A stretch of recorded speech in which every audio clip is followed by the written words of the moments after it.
Buenos días, buenas tardes, buenas noches, bienvenidos, bienvenidas a este tiempo de aprendizaje, de estudio, un tiempo bonito para conocer más de nuestro Padre Dios. Vamos a orar para iniciar.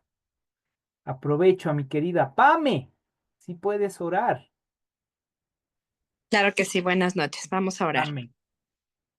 Amado Padre, Padre bueno, Padre Santísimo, queremos agradecerte, Señor, primero por habernos permitido llegar a este tiempo, Señor, acompañado de tu mano el día de hoy, Señor.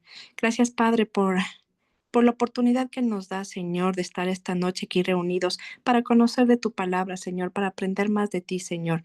Gracias, Señor, por la vida del pastor. Gracias porque eh, gracias a él los utilizado, Señor, para nosotros tener más conocimiento, Señor, y acercamiento, Señor, para contigo, Padre Celestial. Gracias, Padre. Te pedimos, mi Dios, que nos permita, Señor, abrir nuestra mente, Señor, y darnos entendimiento, Señor, para poder entender más que nada, Señor, lo que tú quieres hablarnos. Te amamos, Padre bueno, y dejamos, Señor, este tiempo para ti, Señor. Te amamos y bendecimos tu nombre. Gracias, Señor, en el nombre de Cristo Jesús. Amén. Amén y amén. Amén. Mi querido Wilson también está con nosotros. Un abrazo desde los Estados Unidos nos acompaña. Dios le bendiga. Gracias por acompañarnos.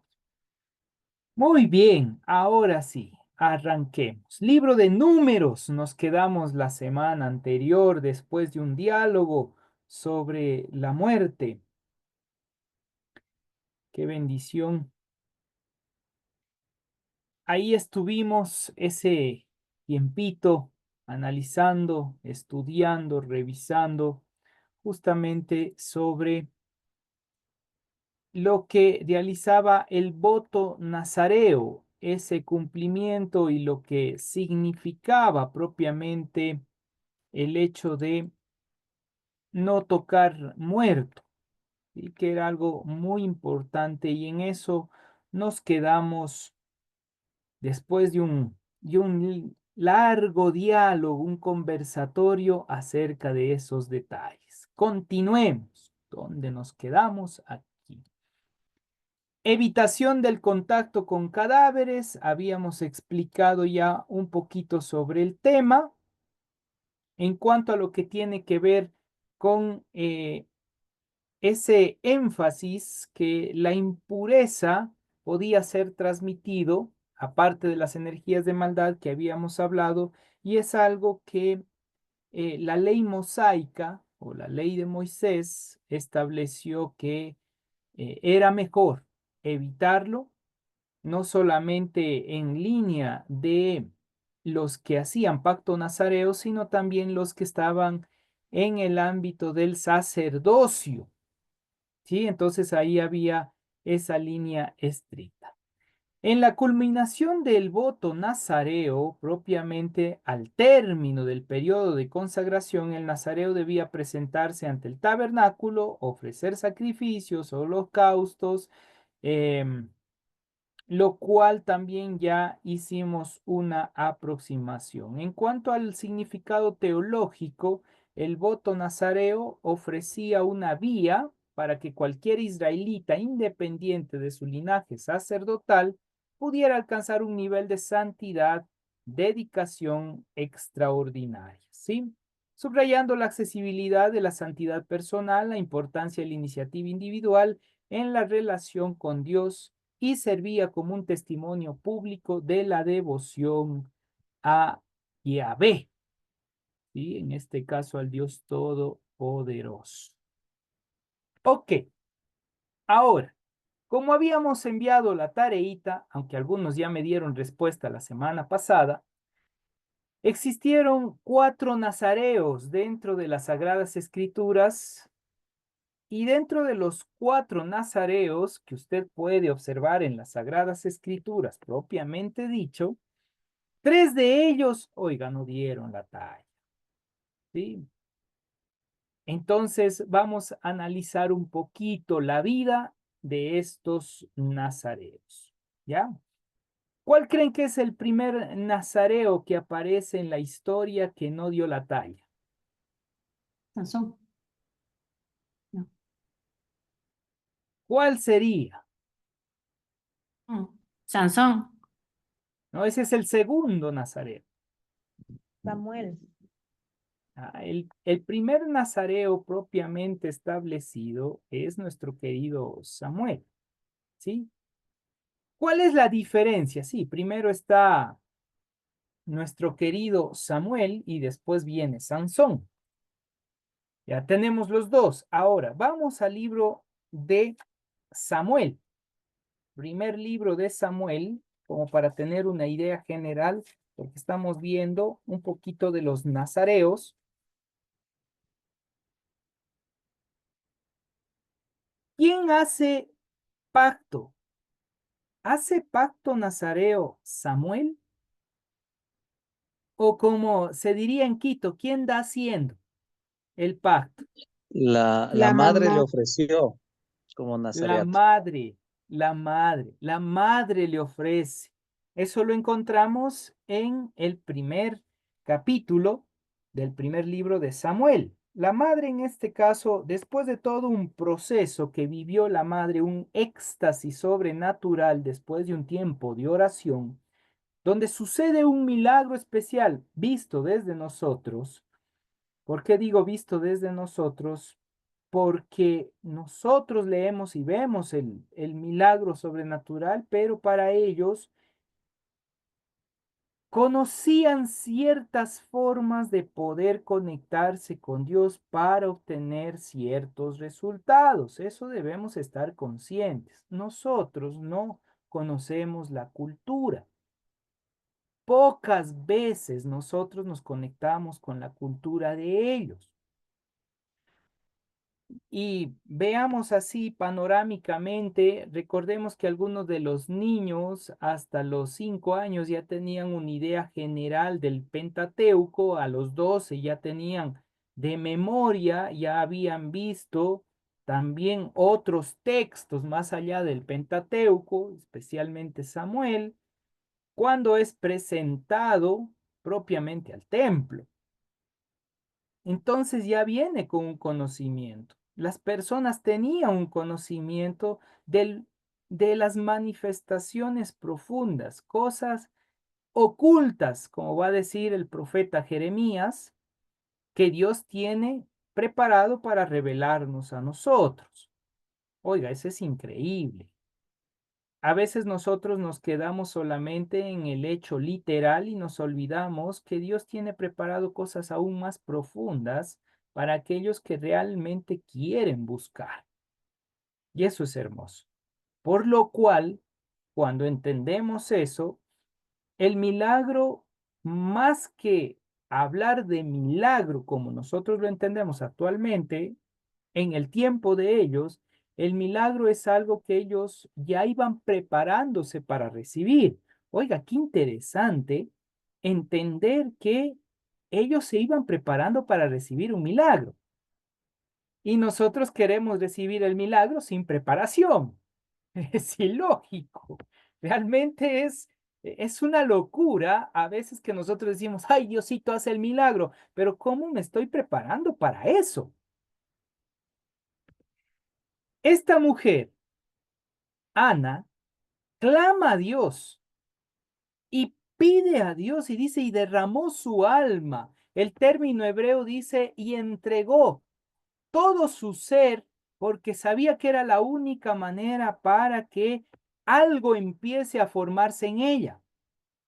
Esto es importante conocer, ahí se da el desarrollo de el milagro, o sea, ella primero entregó todo, dio la vasija para que se llene, vació su vasija, es decir, su ser. Y al vaciar su vasija se prepara para recibir ese milagro. Recibe el milagro y ella dice, tal como fue la promesa dada por Dios cuando oré, aquí está la bendición del Señor. O sea, qué seguridad que tenían. Por eso, eh, ese recibir el milagro era algo ya de preparación. Es decir, me voy preparando y cuando llega, esto es lo que yo estaba esperando. Nosotros queremos que nos llegue algo sobrenatural como fuego del cielo y ahí decimos milagro. Y ni sabemos qué hacer con ese milagro. Oiga, ella toma esto e inmediatamente establece algo puntual. Entrega a su hijo, perdón, y hace pacto nazareo, ella por su hijo. Es decir, en este caso, Samuel hace pacto nazareo, pero porque otro le dice, hazlo. Una vez hecho esto, ¿qué sucede? ¿Cuál es el conflicto de él? Es uno de los primeros profetas. Llega siendo, previo a los reyes, viene siendo el que desarrolla, por así decirlo, todo un proceso especial como último o primer sacerdote en el proceso de la manifestación, último juez, propiamente dicho.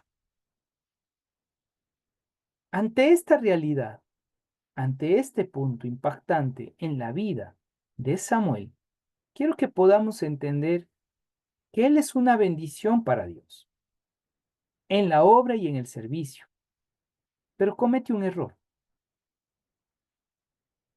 Y es uno de los errores que nos llama la atención para nuestras vidas. Toma a Samuel casi como a hijo, perdón, toma a Saúl casi como hijo, al punto que llora por causa del pecado de Saúl. Y el mismo Dios tiene que decirle directamente, ¿sabes qué? Samuel, deja de llorar porque yo ya tengo otro para rey de Israel. Oiga, qué impacto tan fuerte para Samuel, porque él le quería tanto a Saúl. Pero Dios le dice, ya deja de chillar, ya, basta, ve y unge a otro como rey. Qué duro para él. Pero digo esto con una causa. El texto más adelante va a expresar algo interesante y tiene que ver con el capítulo 8 de Primera Samuel. En el capítulo 8, usted ve la falla que él tuvo en ese ámbito. Si vamos al capítulo 8,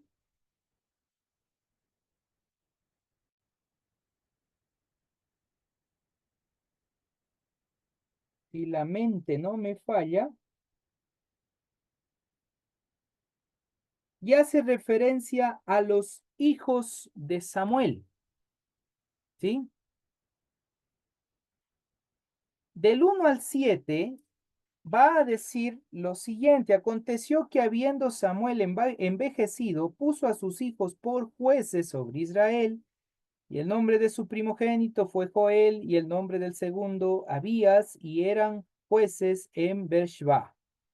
Pero no anduvieron los hijos por los caminos del padre, antes se volvieron tras la avaricia, dejándose sobornar y pervirtieron el derecho. ¿Qué pasó con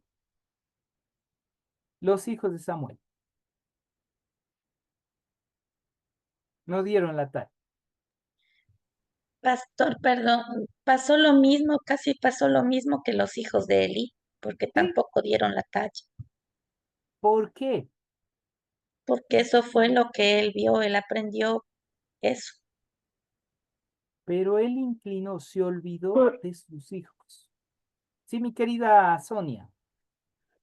Pastor, lo que iba a decir era que por consentimiento del papá, pues llegan a perderse. En este caso hay un abandono de los hijos, porque él se enfocó en Saúl. Y al enfocarse en Saúl, porque dice que lo amó tanto que hasta lloró el momento que Dios le quita del reinado a Saúl, Samuel llora literalmente se olvidó de sus hijos. Y esto es triste. O sea que uno de los que estamos hablando, y empiezo con Samuel, justamente para entender esto, abandonó a la familia. Por más consagrado que esté delante del Señor. Y esto es algo que quiero que entendamos en esta noche. Por más consagrados que estemos, por más llamamiento que tengamos a la obra ministerial, les ruego en el nombre del Señor, los que son padres y madres, no se olviden de sus hijos. Por Dios, no se olviden de sus hijos.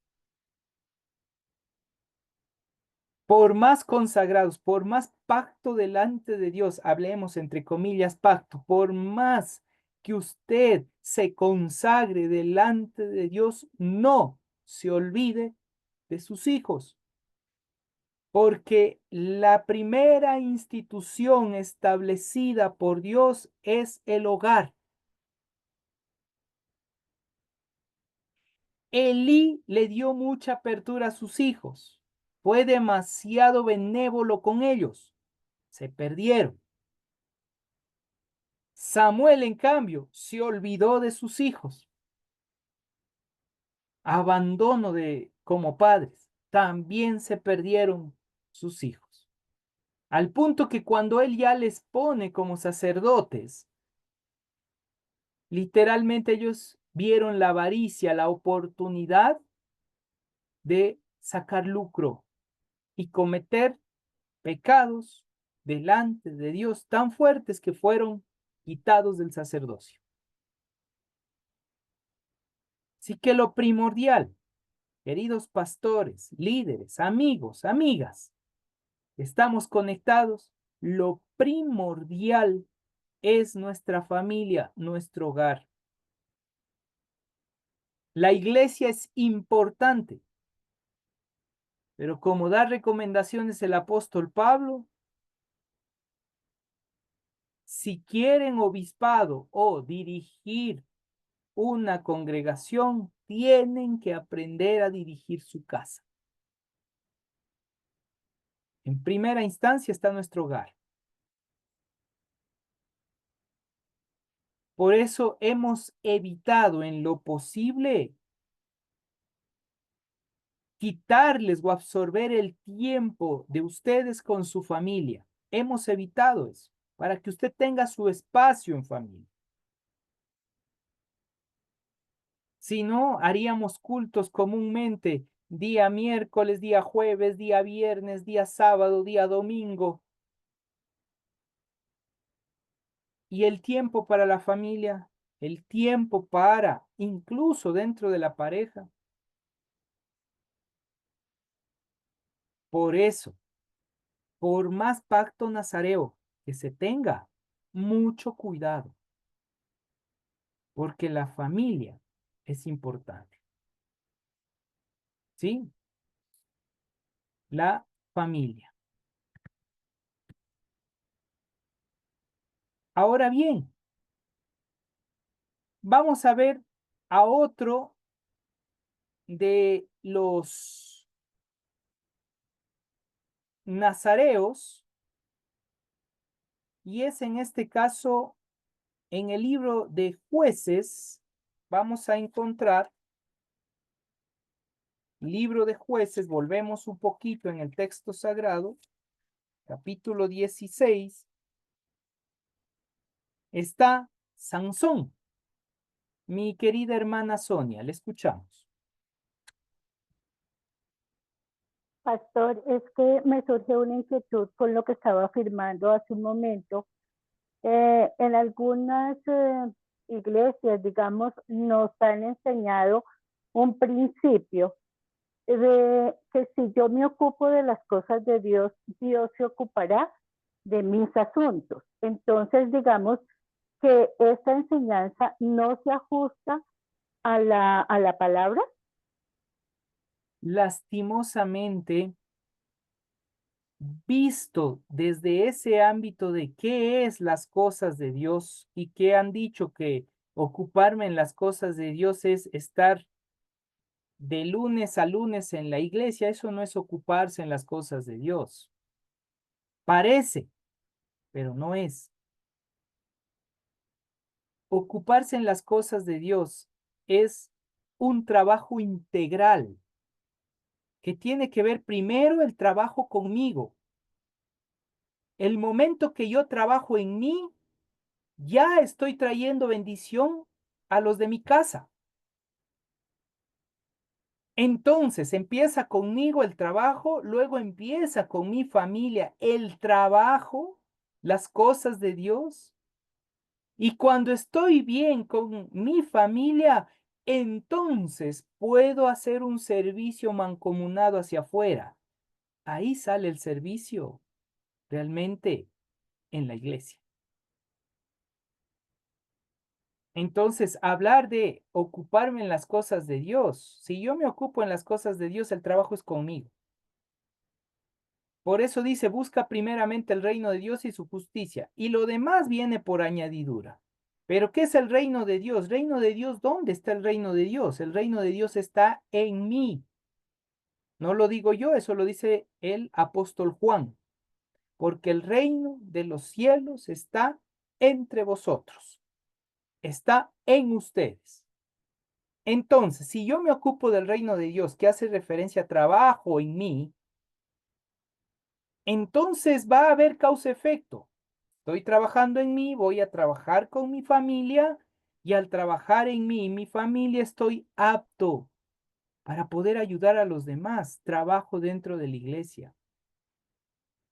Y si somos un poquito más técnicos y bíblicos, en Shabbat llegaban a la iglesia, en este caso al templo o al tabernáculo. Técnicamente hablando, el resto de los días, ellos se reunían en casas literalmente para disfrutar el tiempo, invitando a otros para compartir, comer y tener tiempos de incluso análisis del texto sagrado. Pero en la antigüedad llegaban en Shabbat al templo, en Shabbat. No hace referencia otros días a menos que sean sacerdotes, que los sacerdotes se encargaban de los sacrificios en el resto de los días.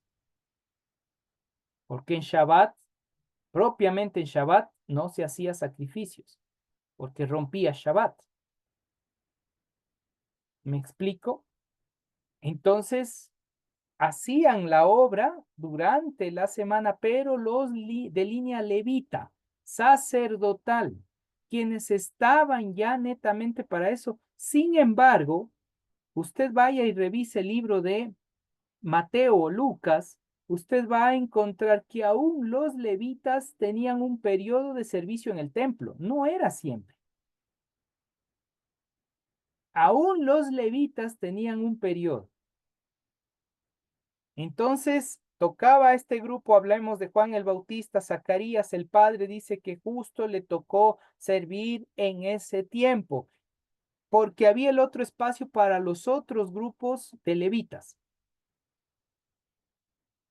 Ahí entendemos claramente que cumplían su servicio y luego dedicaban el tiempo para otros detalles. Claro, el momento que llamaban para la manifestación de la presencia de Dios, ahí tenían que estar todos y si no estaban bien con Dios, sabían que tarde o temprano les llamaban y decían, a ver, sumo sacerdote ingresó, no dio la talla, murió, siguiente.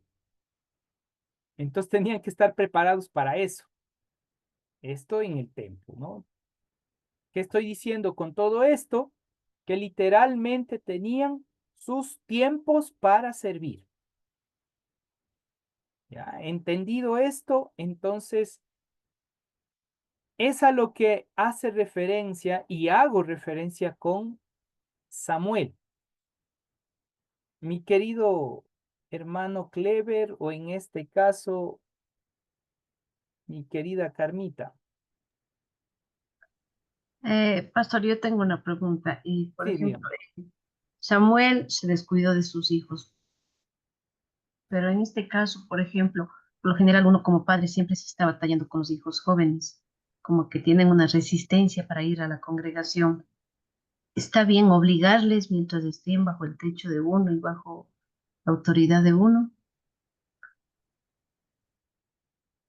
Obligación o no obligación en este ámbito, tenemos que mostrar con nuestro ejemplo a nuestros hijos que hay una prioridad cuando vamos a la casa del Señor. Eso es enseñarles que hay un propósito en sus vidas.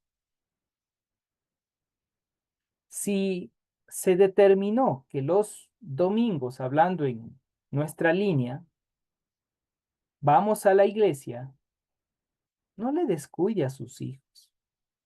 Tiene que llevarlos y estorbarles. Yo prefiero utilizar el término estorbar más que obligar. Estorbarle a sus hijos en el sentido de decirle, hey, ahorita tú no puedes hacer lo que quieras porque estás bajo mi techo. Eso le enseña disciplina, eso también le enseña respeto y eso le enseña también llegar a un punto de consagración. ¿Sí? Razón por la cual cuando esto se realiza dentro de las casas o dentro de los hogares cristianos, no lo entendamos como una obligación, pero sí como una responsabilidad de los padres de llevar a sus hijos a tener ese encuentro con Dios.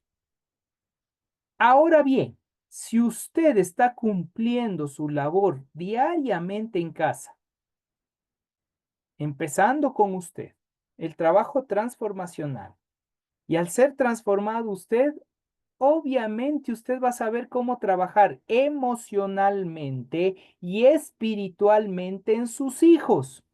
Causa-efecto. Si yo trabajo con mis hijos en ese ámbito, dándoles y mostrándoles la prioridad de vivir con Dios, ellos van a entender que para ir al culto, ellos van a disfrutar el gozo de la salvación, lo que ya están viviendo en casa, van a la iglesia a disfrutarlo, entonces ni siquiera se vuelve una obligación.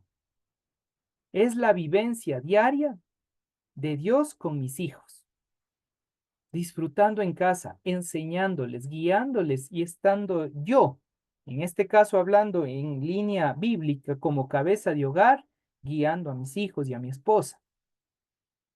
Si el trabajo no permite al esposo, en este caso, la esposa es la que motiva, instruye, guía o debería guiar a sus hijos para que se apasionen de vivir con Dios.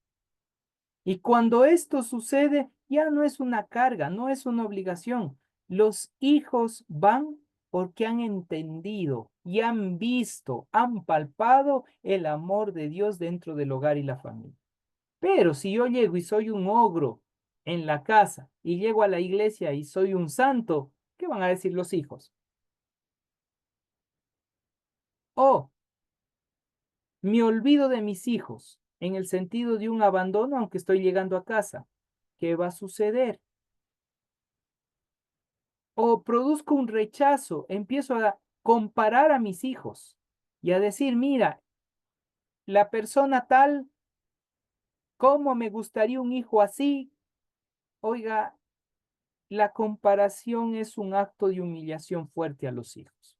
No espere que usted esté humillando, abandonando, rechazando a sus hijos y el domingo obligarle a ir a la iglesia,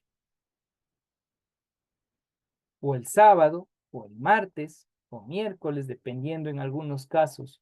No va a suceder eso,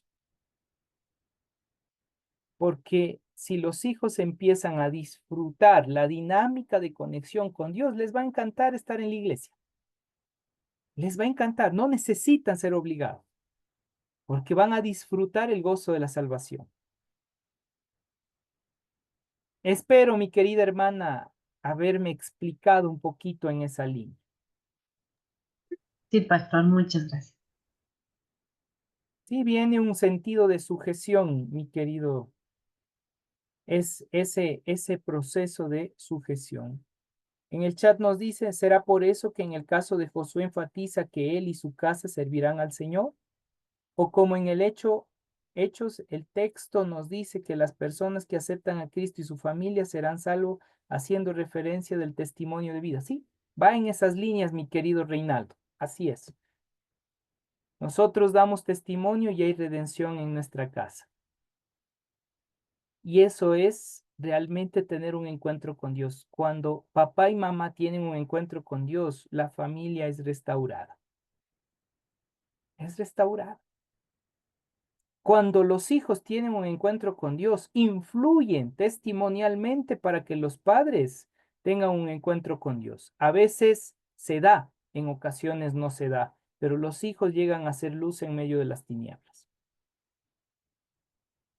¿Sí? Eso es importantísimo, ir entendiendo. Lastimosamente, ni los hijos de Elí, ni los hijos de Samuel dieron la talla, no por ellos en sí mismos, sino por la realidad de sus papás en no saber cómo guiarlos, a pesar de que eran profetas de Dios. Buenas noches, pastor. Dios le bendiga. Muy Yo buenas diría noches. que, yo diría que es sujeción, pastor. Ujú. Ahí lo que faltó fue sujeción, porque ellos nunca estuvieron de acuerdo con sus padres. Hacían lo que le daba la gana. ¿Sí? Y hay una causa de por qué un hijo se vuelve rebelde. En ocasiones se vuelve rebelde netamente porque está llamando la atención. Hay un vacío existencial en su alma, en su corazón, y hacen todo lo contrario para decirle, hey papá, existo. Y por lo menos cuando se enoja conmigo, está presente y me llama la atención. Por eso, como padres, necesitamos observar a nuestros hijos y saber qué está pasando. A veces nos olvidamos y pensamos que como ya están creciendo, les estoy dando dinero y A o B motivos, algún momento les acompaño, ya lo hice como padre o como madre, pero no vemos la realidad emocional de nuestros hijos. Entonces hay hijos que sí, son una belleza, no hay necesidad de nada, solitos están en el camino porque ya son alma de luz, pero hay otros hijos que no actúan así, no todos son iguales. Hay otros que toca empujarle literalmente para que pueda conectarse con Dios.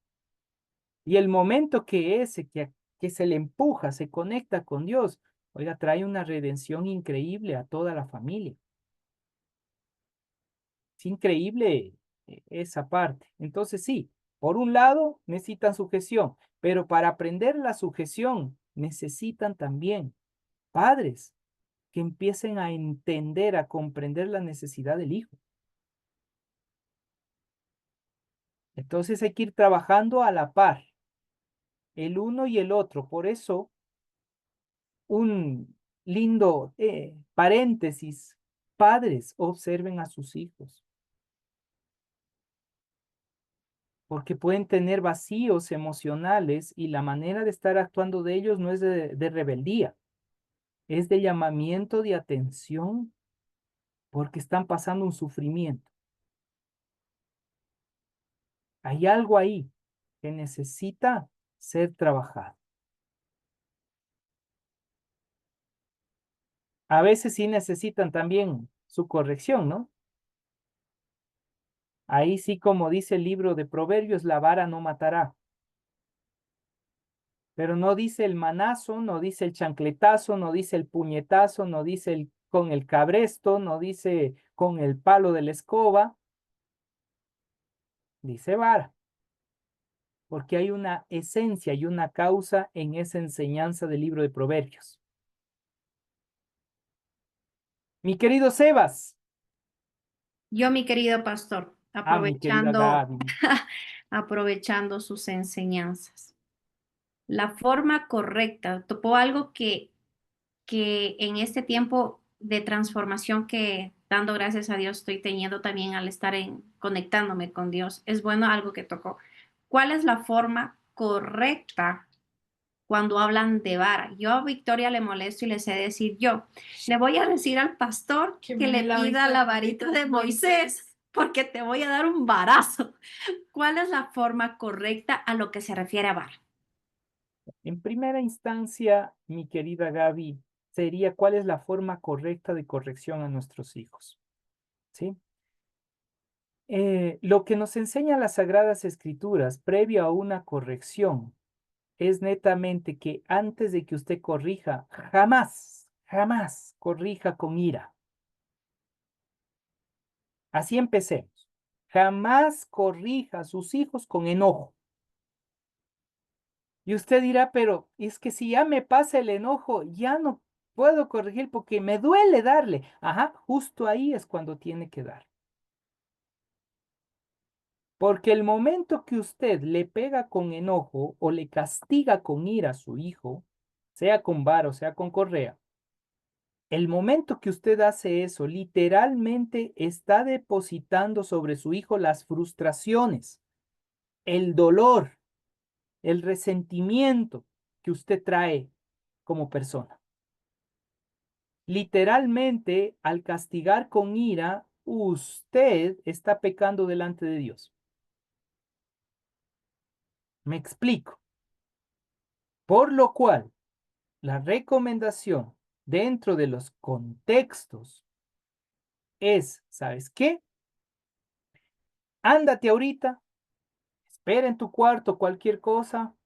Usted espere unos 10 minutitos respirando profundamente, tranquilizando su corazón y ahora sí llegue. Explíquele por qué le va a reprender y ahí sí a ver si puede. ¿Por qué digo a ver si puede? Porque ahí ya da con tranquilidad, sabiendo la corrección y el que más duele es a uno como padre. Entonces estoy compartiendo el dolor y ya no soy injusto con mi hijo a pesar de el dolor que él me ha hecho pasar o la frustración que me hizo pasar. Pero en este caso yo soy el adulto y ese propio castigo debe ser compartido conmigo y él o ella. Entonces ahí corregimos con vara. ¿Sí? El hecho de tomar líneas que se ha desarrollado lastimosamente dentro del ámbito incluso de profesionales en psicología, de decir que si le toca a su hijo literalmente le está produciendo un trauma, no es tan cierto. No estoy dando luz verde para que usted maltrate a sus hijos. No, cuidado. No es eso. Ya expliqué el camino. Ya expliqué el camino. El hecho es que si usted no produce cierto tipo de corrección a sus hijos, lastimosamente su hijo no va a saber el límite entre lo justo y lo injusto. Y ahí es cuando se descarrila. Por lo cual, entendiendo esto, por un lado, el momento que usted respira antes de castigar a su hijo hace netamente que usted sea justo en el momento de corregir a su hijo. Y en muchos casos ya no le va a corregir como usted lo pensaba en ese momento de la ira. Oiga, hay padres que no saben controlar su ira y en ese momento le alan de los cabellos, de la oreja, del brazo le pegan el sacudón y a veces le dejan hasta mal. Otros le dan golpes literalmente con la mano en la cabeza. Oiga, está dañándole y puede producir un hematoma cerebral. Un golpe mal dado en el cerebro, usted puede dañarle alguna parte neuronal que más adelante va a manifestarse. E incluso puede haber consecuencias a un punto de manifestación de cáncer, porque ahí quedó un hematoma, ahí quedó algo, y después con el estrés, cierto tipo de contaminaciones, entre otra cosa, en ese algo se empieza a manifestar células cancerígenas. Por eso hay que tener mucho cuidado. Y si ha de castigar, hacerlo con varita en las pompas de jabón, digo yo. Una consulta, pastor. Mi querido Willy, ¿Hasta qué edad es recomendable disciplinar a los hijos con vara?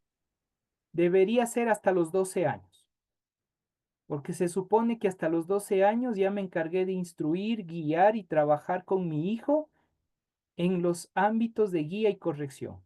De hecho, de 7 a 8 años es una etapa crítica de acuerdo al desarrollo integral de un niño. Es la etapa crítica. En donde se vuelve más rebelde, está en el proceso de identificación, está en el proceso de conocer el mundo y es ese periodo en el cual hasta lanza con cosas a los padres y todo lo demás. Es ahí donde hay que poner límites. ¿Por qué? Porque si en esa etapa no pongo límites, cuando llegue ya en la preadolescencia y adolescencia, no voy a poder poner límites, porque ya se va a rebelar contra mí, pero en fuerza física. Y eso es otra complicación. Entonces, ¿cuál es el problema? Que después de los 12 años intentamos caerles a palo y van a guardar resentimiento porque están en plena adolescencia. En el Pero, proceso de la adolescencia hay que acompañar. Eso es lo difícil. pero el tema es que a veces sí se pasan. ¿Sí? Pero eso no sucede porque lastimosamente desde la niñez no hemos ido trabajando en su parte emocional, dándole seguridad, trayendo restauración a su vida, guiándole, poniendo límites, que sepan cuáles son los límites, porque tampoco nos enseñaron a ser padres. Entonces nos equivocamos. Y claro, ya llega la etapa de 12, 13 años, viene la rebeldía y uno quiere medio somatarle en ese tiempo. Pero si no se trabajó nada durante esa etapa, es decir, usted literalmente está intentando a base de golpes hacer algo que tenía que trabajar desde que era un bebé. Entonces es bien delicado ese punto, muy delicado, si hablamos en estas líneas, ¿sí? Entonces hay que reflexionar un poquito de nuestra realidad como familia, qué hemos podido hacer. Y ahorita no es tiempo para lamentarnos, sino para buscar soluciones. ¿Cómo podemos trabajar con nuestros hijos que ya han tomado un camino chueco? Y ahí entra netamente oración, guía, y ahí clamen a Dios, porque Dios puede hacer un milagro especial. Clamen a Dios.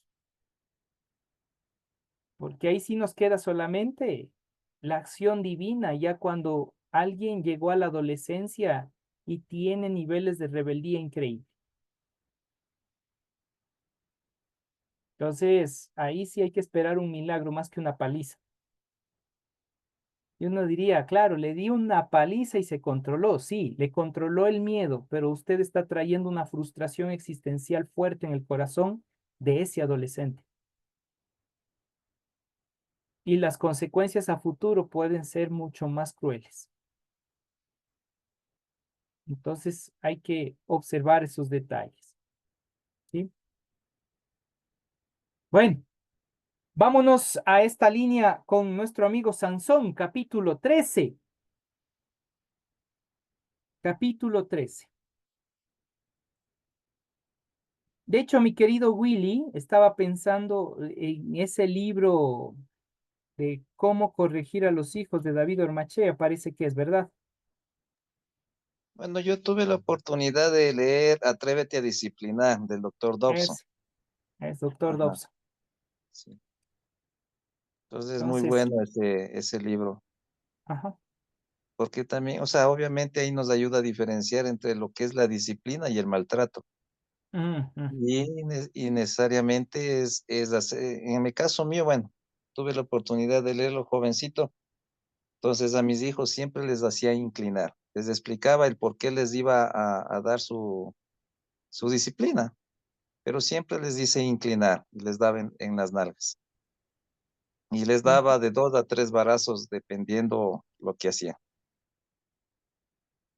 Ok, entonces hay ahí las directrices, ayudan y recuerden, si van a disciplinar a sus hijos, primero tranquilicen su alma. No golpeen ni maltraten con dolor, no peque, porque usted piensa que ahí le está corrigiendo a su hijo, no, está pecando delante de Dios.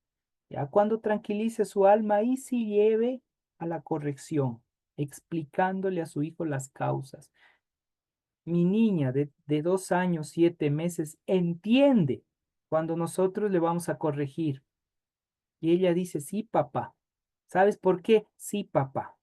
Porque entiende. Imagínense ya más adelante, su desarrollo neuronal es mucho más amplio y entienden por qué el mal que ellos han hecho y hay una consecuencia. ¿Sí? Pero tranquilicen su alma, por favor, tranquilicen. No produzcan un daño mayor a sus hijos. ¿Sí? Ok. Con Sansón en su nacimiento, capítulo 13 de Jueces, tenemos otra línea, pero ahora desde otro aspecto. En este caso, los padres ya no es solamente la madre. En el caso de Samuel fue la madre que hizo pacto nazareo, fue y entregó. En este caso, cuando usted lee el capítulo 13, dice que los padres toman la decisión, ¿sí? Dice el verso 13, los hijos de Israel volvieron a hacer lo malo ante los ojos de Yahvé, y Yahvé los entregó en manos de los filisteos por 40 años. Y había un hombre de Sorá, de la tribu de Dan, el cual se llamaba Manoa, y su mujer era estéril y nunca habían tenido hijos. A esta mujer apareció el Malak de Yahvé y le dijo, he aquí tú eres estéril y nunca has tenido hijos, pero concebirás y darás a luz un hijo. ¿Quién se le aparece ahí? Un ángel. Pareciera la historia de María o Miriam del Evangelio de Lucas, etc. Igualito. Así que no se sorprenda con lo que aparece en los evangelios, porque ya sucedía ciertos detalles. La diferencia es que en el caso de María, aún no estaba casada. Es la gran diferencia. No había tenido intimidad con. Era todavía Betulá, doncella, ¿sí? En ese ámbito. Pero aquí dice que se le aparece a la mujer y dice, tú eres estéril, no han podido tener hijos juntamente con Manoah, por lo cual Dios les bendice. Y dice, he aquí tu hijo, tú eres estéril y nunca has tenido hijos, pero concebirás y darás un hijo. Ahora pues, no bebas vino, ni sidra, ni comas cosa inmunda, pues he aquí que concebirás y darás a luz un hijo, y navaja no pasará sobre su cabeza, porque el niño será nazareo. Y ustedes van a ver que los padres cumplen el propósito, pero hay un mandato a ella. Tú no comerás nada inmundo. Ah, entonces empezó con la madre, está presente el padre y hay una revelación divina.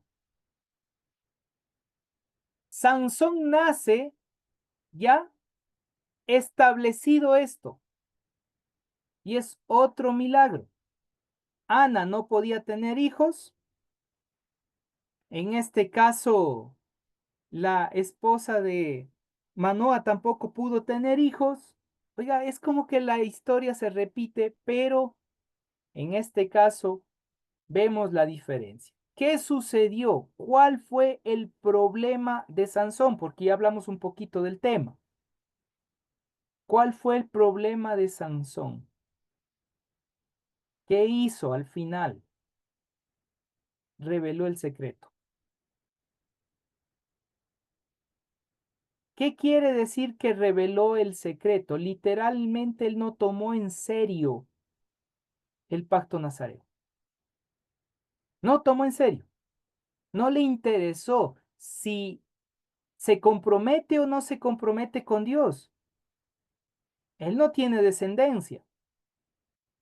Hasta lo que entendemos dentro del contexto sagrado y lo que yo recuerde, Sansón no tiene hijos. No hay una descendencia. No hay una mujer israelita a su lado. Hay mujeres filisteas. Por lo cual él no tomó en serio lo que Dios puso. Samuel abandona en cierto sentido a sus hijos. Y ese fue su mal, haber visto a Samuel y a Saúl y haberse enfocado solo en Saúl, olvidando a su familia. En el caso de Sansón, él no toma en serio su relación con Dios. ¿Hasta cuándo? ¿Hasta cuándo cree que no tomó en serio a Dios? Hasta cuando ya vio que estaba a punto de morir, El momento que le cortaron el cabello y le quitaron ¿qué? la vista, los ojos le sacaron. Le sacaron los ojos. Y los ojos, ahí aparece el término ayin en hebreo, significa las ventanas del alma. ¿Qué quiere decir? Cuando dejaste de ver lo común, pudiste ver lo profundo. Y solo ahí tomaste en serio al que te dio esa bendición. O sea, solo ahí, cuando ya no estaba solo haciéndolo hacia afuera para que los demás me vean, solo cuando empiezo a mirar que en mí necesito esa transformación de vida, entonces se manifiesta la plenitud de la acción divina. Y por eso dice que Dios le devolvió la fuerza al final de sus días y que cuando empujó las columnas, mató a más filisteos que cuando él tenía la vista. Oiga, qué increíble, ¿qué está diciendo? El milagro fue mucho más grande cuando entendió la acción divina y tomó en serio lo que Dios le había llamado a hacer, que cuando andaba jugueteando pensando que esa era su acción. Algo así como al apóstol Pablo, sí, similar. Él pasó 3 días como tal hasta que llegó y le pusieron las manos y le cayó como escamas, que escamas como tal tiene que ver netamente con eh, cáscaras que se llaman dentro del término hebreo, ¿sí? Entonces, sí, hay eso. ¿Saben lo que nos enseña aquí? Que él no tomó en serio la acción divina. Cuando usted no toma en serio lo que Dios tiene para su vida, usted va y literalmente peca delante de Dios y no tiene remordimiento. Puede estar adulterando y sirviendo en la iglesia, porque no hay remordimiento. No hay algo en el corazón que le dice, ahí estás haciendo mal. No, al fin y al cabo veo que Dios está conmigo porque amanecí, estoy con vida. Veo que Dios me está bendiciendo, veo incluso cosas que se dan. Eso no garantiza que usted esté bien con Dios. Por eso siempre tomo en cuenta lo que dice el Evangelio de Mateo capítulo 7, 22, 23. ¿Y qué hace referencia ahí? Al final de los tiempos me dirán, Señor, Señor, en tu nombre hicimos milagros, levantamos muertos, echamos fuera demonios. Oiga, poderosísimos esa gente. ¿Qué le diré? No te conozco. Oiga, qué duro. Porque es importante mirar hacia adentro, no tanto hacia afuera. Porque las cosas hacia afuera pueden producirnos orgullo, ego, pero cuando miramos internamente nos lleva a ser humildes y reconocer que hay cosas que necesitamos cambiar y no sentirnos que somos ya los superhéroes. El pacto nazareo acá, que se desarrolla con Sansón, nos lleva a este hermoso nivel de entender, de comprender que no debo tomarlo como un juego, el llamamiento que Dios me ha hecho con esta hermosa salvación. Falló por no reconocer ese regalo Y maravilloso fuera que de Dios me dio. haberle subido hasta las horas. Entonces, familia, atentos a eso. Hemos hablado de dos nazareos. El primero se olvidó de sus hijos. El segundo tomó como un juego el regalo de Dios. Así que no juegue con el don que Dios le ha dado, llamado el don de la salvación. No es un juego. Por favor, yo creo que los que estamos presentes, en su mayoría ya somos grandecitos para decidir plenamente servir a Dios y no estar jugando con Dios. O me consagro, o me consagro. No hay otra opción. De hecho, no tenemos otra opción, porque al consagrarnos disfrutamos el gozo de la salvación. Disfrutamos, ya no es una obligación, se vuelve un regalo lindo. Próxima semana estaremos viendo a dos nazareos más, que aparecen en la historia y que nos van a ayudar dando ejemplos muy lindos. Y luego volvemos a seguir estudiando el libro de Números. ¿Sí? ¿Dudas, preguntas? ¿Todo quedó claro? ¿Ya se quedaron asustados? ¿Cómo sale el meme? Asustado les veo. Mi hermana Sonia. Yo vuelvo sobre el tema que estábamos tratando antes, conectándolo con esto último que el pastor nos comparte, y es el hecho de que en el capítulo 13 narra la palabra que los papás de Sansón creyeron en la obra de Dios, agradecieron el milagro y el privilegio de ser papás. Se supone que la mamá ya hizo lo que el ángel le ordenó, pero Sansón, al hacerse grande, toma sus propias decisiones, pastor. Así es. Igualmente nuestros hijos, por mucho que nos esforcemos en sembrar en ellos las mejores cosas, cuando ya salen o alcanzan una edad que de pronto pueden sentirse fuera de nuestra autoridad o cobertura, no sé cómo expresarme, ellos toman sus propias decisiones. Así es, mi hermana. Así es. Eso es algo importantísimo entender que cuando nosotros eh, nos damos cuenta que nuestra labor es guiar y estorbar a nuestros hijos hasta que salgan de nuestra casa y lo hacemos conforme a lo que Dios nos va guiando, enseñando y de acuerdo a lo que nosotros también vamos aprendiendo. Sabe que usted va a quedar en paz el momento que sus hijos salgan de casa, porque se esforzaron, hicieron lo que tenían que hacer, guiaron conforme a lo que ustedes fueron aprendiendo y profundizaron. Y el momento que sus hijos salgan propiamente dicho, ustedes podrán decir, bueno, hice todo lo que Dios me permitió poder ayudar a hacer. pero no por ello termina su labor. Como dice mi mami, cuando me llama a veces y me da las retas necesarias como a hijo. Dice, no creas porque estás en Quito, estás lejos y eres pastor, que no te tengo que decir esto. Toma, pam, pam, pam, pam, y me dice.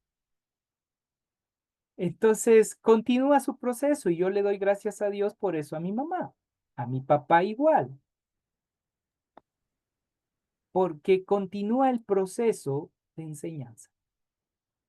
No finaliza, es progresivo.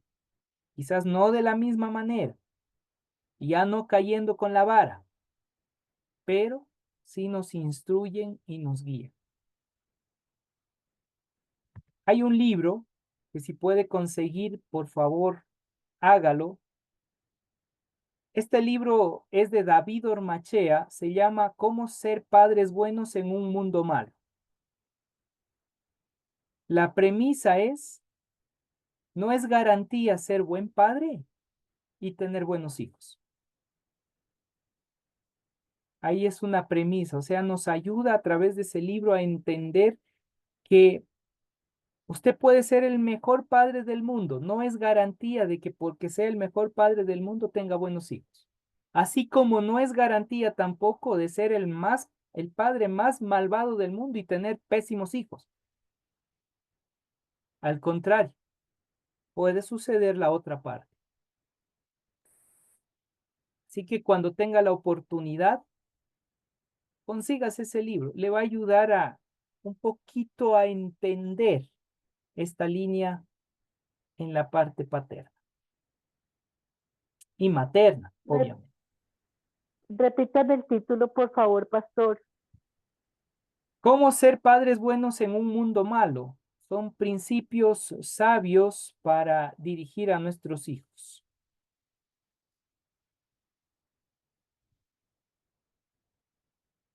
Es cómo establecer principios propiamente para dirigir, en este caso, a nuestros hijos de una manera mucho más especial. Y ahí hay algo lindo porque trabaja en la línea de la adolescencia y es cómo llegar a acuerdos con nuestros adolescentes.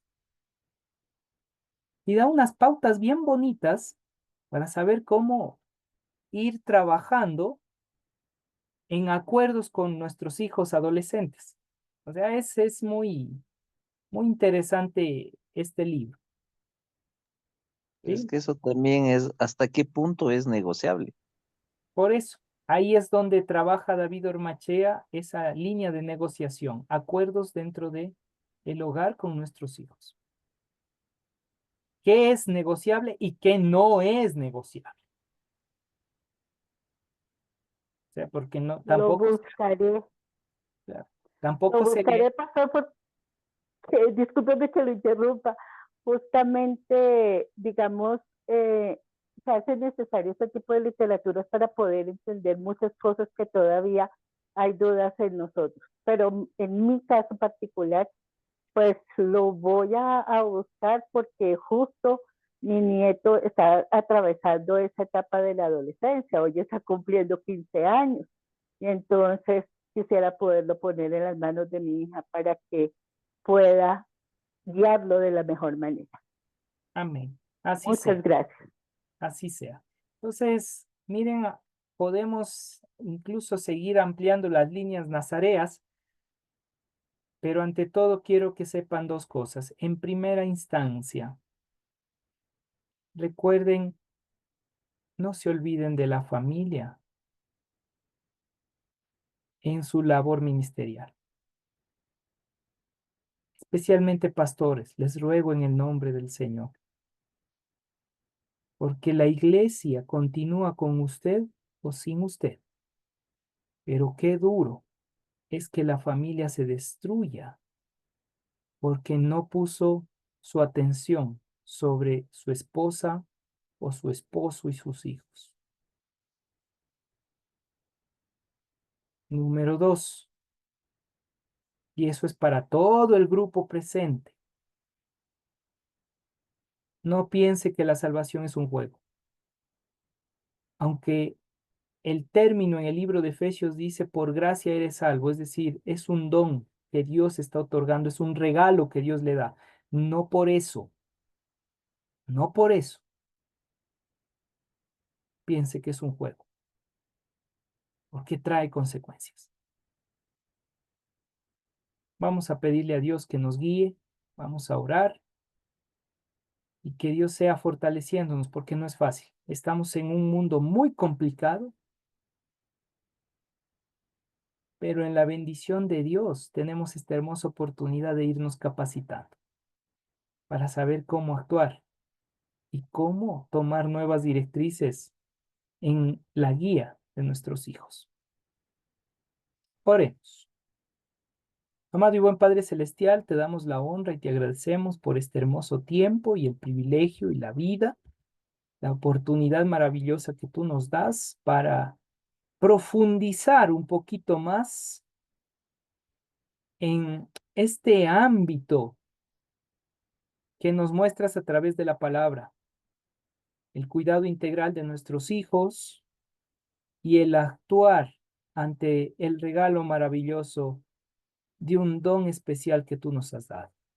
Te pido, Padre, que nos dé sabiduría, inteligencia, entendimiento, Jochma Binat Da'at, para en esa conexión que viene de ti, saber cómo guiar a nuestra familia, llevarles por caminos de bendición. Danos sabiduría con nuestros hijos que, de acuerdo a su desarrollo integral, hay sus etapas de rebeldía, hay sus etapas de ira, hay sus etapas de crisis emocional. Ayúdanos para saber cómo acompañarnos, cómo estar con ellos, sin abandonar también las otras áreas que son importantes para nuestra vida, pero que puedan percibir que estamos ahí para acompañarlos. Danos sabiduría para saber cómo corregirlos en el momento exacto para que no se desvíen. Porque como dice tu palabra, el uso de la vara a su tiempo traerá dirección al hijo necio. Padre, que de esa manera nosotros sepamos cómo hacer uso en sabiduría, en inteligencia, en conocimiento de los principios de la disciplina basados en tu palabra, la corrección sin enojo, sin ira, sin frustración, sino más bien de una manera que sepa que estoy disciplinando, pero dándole una causa para que pueda entender el por qué recibió un castigo.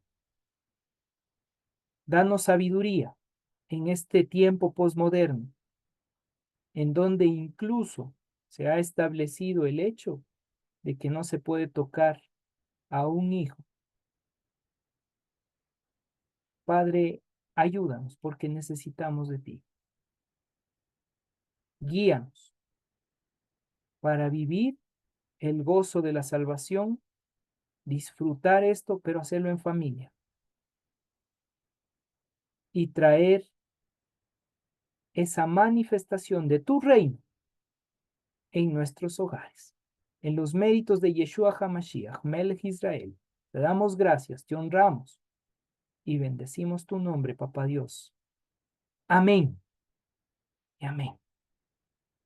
Pueden abrir sus Amén. micrófonos, sus cámaras para la foto oficial. Amén.